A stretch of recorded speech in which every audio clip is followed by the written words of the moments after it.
Will help? It's one of the doctor's cat toys, isn't it? Yeah. Tennis! You need to work on your backswing.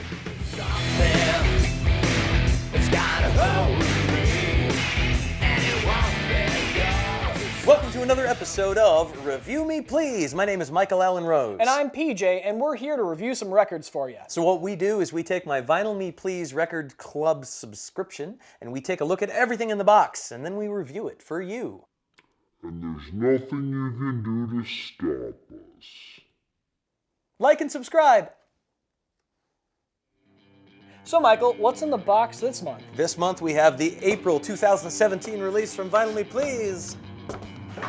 Tennis, Yours Conditionally. You know, I actually know very little about this band, PJ, so I'm going into this blind, which is actually pretty cool for me, because I've never heard these guys. I do know something about the album, though. They actually went out on a boat to record this album. And I don't mean like for the afternoon, I mean like for months. They decided that they were blocked up artistically, so the best thing to do was to get out of their comfort zone and go sailing. And they wrote the entire album on a boat on this huge trip. So basically what Tennis has discovered is that the cure for musical constipation is a boat trip? That is correct. For any kind of constipation, really. Buy a boat. We have, of course, the LP itself, Yours Conditionally by Tennis. Lovely album cover, a vista inside, and the track listing. We have the usual Vinyl Me Please artwork. Oh, very nice. Yes, this month's by Luca Viventer. So I see that we have all the usual stuff that Vinyl Me Please sends out to us, but are there any bonus goodies this time around? By God, PJ, there are bonus goodies. What's the number one complaint you have when it's missing from a vinyl release? I'm gonna go with liner notes for 500. You win 500 of nothing. Oh, great. But also, you get to check out these cool pack-ins. One of which is some liner notes indeed, and they're done in the style of a ship's log. And you know, liner notes are nothing without a lyric sheet. Right. Which is actually part of the record sleeve itself. Ooh. You know how lingerie is the thing that kind of covers up the body and creates a sense of allure? Yeah. Well, that's kind of what the sleeve does for a piece of vinyl. Check this out. Oh my. So this is Tennis's Yours Conditionally in a nice baby blue and soft pink dual vinyl coloration situation. You know what, Michael? That might be the prettiest bit of vinyl I've ever seen. All right, PJ, we've opened up the package, we've seen the vinyl, we have to listen to the vinyl, but there's one thing we have to do before that. That's right, we need to get to the Review Me Please kitchen where we will create the Cucumber Gin Gimlet. Hey, welcome back to the Review Me Please kitchen, where today we're going to be making the Cucumber Gin Gimlet. Now, Michael, you have to realize that all gimlets are made with gin. It's a common misconception that, vodka's and everything, but vodka is a replacement for gin because people are pussies. It's kind of like the martini thing, right? Where people are like, it's supposed to be gin, but people are like, I want a vodka martini and 18 olives, and can you make it taste like bubble gum? And that kind of thing. PJ, why don't you tell me what's in the Cucumber Gin Gimlet? Well, as you might expect, both cucumber and gin, as well as our friends simple syrup and lime juice. Oh, it sounds lovely. Refreshing almost. It is. The only problem I have with this cocktail is you have to muddle it. Oh no! And like many bartenders and ex-bartenders, muddling just makes us sad. Unless you're a professional muddler, don't try this at home. Professional muddlers make dozens of dollars a year. Tens of dollars, really. Baker's dozens, I hear, if you're really good. So if you're an amateur muddler, be careful. Don't muddle yourself. The doctor's totally eating his cat food. He is. Right under the camera. Delicious. He kicked your ass earlier, by the way. He won. Okay. He was up 3 games. He won. I know. He won the set. He won the. Look, he's really good. He's got a backhand, and it's not fair. He uses his tail to hold the racket. All right, PJ, we've got all our ingredients ready to go. So let's put them together and make gimlet magic. All right. Well, first we're gonna have to muddle, and that means putting in our cucumber. Did you wash your hands today? God no, not in months. Yep. Okay. So if you'd be so kind as to hand me the lime juice, we're gonna get those together. Lime juice. Muddle this, because I typically don't muddle things unless there's a little liquid. This might be a little too much liquid. Look at that muddling. I know, right? And I'm not using a real muddle because I can't find mine right now, and I can't be bothered to look. We could bring the tennis ball back. No, let's not do that. So after we get a good crush of the cucumber to really release some of that goodness into the lime juice here. We're gonna combine next the gin. Gin? Aha! Pulled a Gin. swerve on you. There we go. There you go, buddy.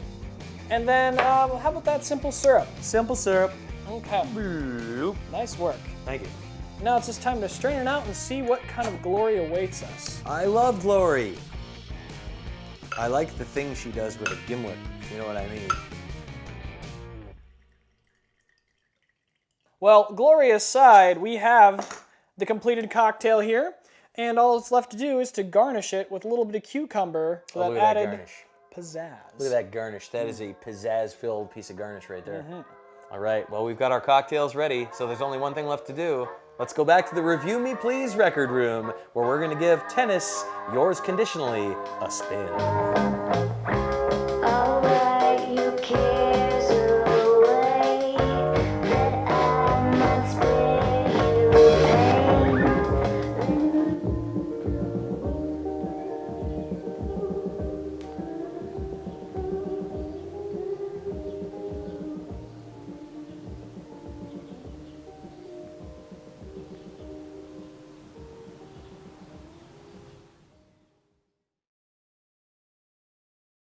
All right, we've had a chance to listen to Yours Conditionally by Tennis. First of all, PJ, let's take a look at the artwork that came with this month's album. All right. So what do you see? You know what? I see a silhouette of a woman and what looks like, and maybe this is not charitable, maybe right here we have some kind of microscope view of some bacteria. It's interesting that you say that because of the line right here, I get a little bit of a butt impression, but I'm pretty sure that's not what they're going for. I like the pop art quality to this. It reminds me of like some of my favorite pop artists that have that like old school comic art kind of thing with thick black lines and minimal colors. Yeah. Kind of cool, kind of stark, but still, I don't know, it's interesting, it's imagistic, it's kind of cool. All right, so the next thing to talk about is that lovely cocktail, the Cucumber Gin Gimlet. So one of the interesting things about this cocktail is unlike the usual Vinyl Me Please releases where they have some crazy fancy bartender create a drink inspired by the album, this cocktail was provided by the members of Tennis. And supposedly this is the cocktail they drank at the end of a day when they'd been recording and working and writing songs and sailing all day. This is what they relaxed with. Does it work that way for you? Well, I know I whinged about all gimlets are gin, but honestly, this is a very refreshing cocktail. I mean, the cucumber adds in a nice kind of refreshing quality to a normal gimlet, and I'm not a big gimlet guy, honestly, at the end of the day. This right here, it's a super refreshing cocktail, and I think it pairs very well with the album. You know what? It made me think of, and this sounds really hippy-dippy crazy, but we were talking about this while we were listening to the album, and like if you smell the cocktail while you're listening to the album, give it a big sniff, it's evocative in the same way that the album is. It's like it creates these visual sort of effects when you're letting the music carry you away. And I get like this sort of like this tropical like seaside with nobody else around, like this lone beach. You're just hanging out on the sand, watching the sunset, the waves are cresting, and you see that little trickle of sunlight on them. That's, to me, what the aroma of this says. So, Michael, when I was listening to this album, I really expected to get more of a 70s feel of it based on the artwork and the photography included. But really, it had kind of this wide array from the 70s all the way up through the like mid-90s. You know, we heard a lot of influences here, like the Sneaker Pimps, maybe Blondie. And one of the songs, Matrimony, actually had the same beat as 9 Inch Nails' Closer. One of my favorite songs was 10 Minutes, 10 Years. I like that because they sort of started with this trip hop kind of feel, and then there was a surf guitar over it, which is not something that you hear very often, those two elements juxtaposed together. So that was really cool, and it reminded me kind of Jewel or Belly or the Cardigans, or maybe even like Sarah McLachlan, one of those sort of early 90s strong, independent Lilith Fair type alt women, only with this very different musical production. So that was interesting to me.